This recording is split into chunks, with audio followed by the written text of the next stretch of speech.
ഞാൻ പറയുന്ന ഒരു അലവലാദികളായിട്ടുള്ള യൂട്യൂബേഴ്സിൻ്റെ കഥ എങ്ങനെയാ വെച്ച് നിർമ്മാതാവിനെ വിളിക്കുന്നു, ഏട്ടാ സിനിമ കണ്ടു, ഇത്ര നിങ്ങൾക്കിപ്പോൾ 3 ലക്ഷം ഫോളോവേഴ്സ് ഉണ്ട്, നിങ്ങൾക്ക് 10 ലക്ഷം ഫോളോവേഴ്സ് ഉണ്ട്, ഒരു 2 ലക്ഷം ഉറുപ്പികയാണെങ്കിൽ ഞാൻ നല്ലത് പറയാം, നല്ല സിനിമയാകാം, നല്ല സിനിമയാകാം.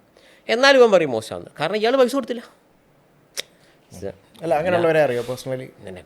എനിക്ക് പറയാൻ പറ്റില്ല, അതിനൊരു തെളിവൊക്കെ ഉണ്ടെങ്കിലല്ലേ പറയാൻ പറ്റും. ഇനി നേരെ തിരിച്ച് ഒന്നിനെയും കൊള്ളാത്ത പടം നമ്മൾ നേരെ പ്രൊഡ്യൂസർ വിളിച്ചു, ചേട്ടാ പടം വീണല്ലോ, ഇവനാണെ ഞാൻ കരഞ്ഞു കഴിക്കും, ചേട്ടൻ പ്രശ്നമാക്കട്ടാ, നമുക്കൊരു നല്ല റിവ്യൂ ഒക്കെ ഇടാം. ആയിക്കോട്ടെ, ഞാൻ എന്താ ചെയ്യേണ്ടത്, ഓൾറെഡി നഷ്ടത്തിൽ കിടക്കുന്ന ഒരു മനുഷ്യനാണ്, ഇവനൊരു 1 ലക്ഷം രൂപ കൊടുക്കുന്നു. പിന്നെ ഇവൻ ഞാനിന്നൊരു സിനിമ കണ്ടിട്ടാ, എന്താ പടം മലയാളത്തിൽ ഇങ്ങനെ പടം ഇറങ്ങിയില്ല, ഇപ്പോൾ ലേശം ആൾ കുറവാണ്, പക്ഷേ ഇനി കുടുംബങ്ങൾ അങ്ങോട്ട് കയറും, ഇങ്ങനെയും വരാം.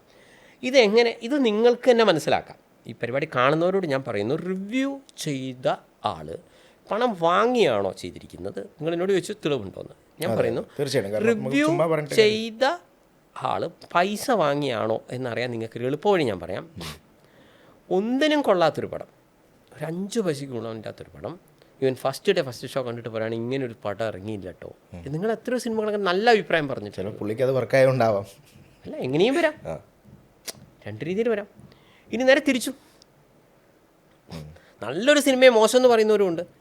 അതിന് ഒരു പെർസെപ്ഷൻ ചിലപ്പോൾ നിർമ്മാതാവ് പൈസ കൊടുക്കാത്തതുകൊണ്ടാവാം. യഥാർത്ഥത്തിൽ അവൻ ആ സിനിമ എൻജോയ് ചെയ്തതാണ്, പക്ഷേ നിർമ്മാതാവ് പൈസ കൊടുത്തില്ല.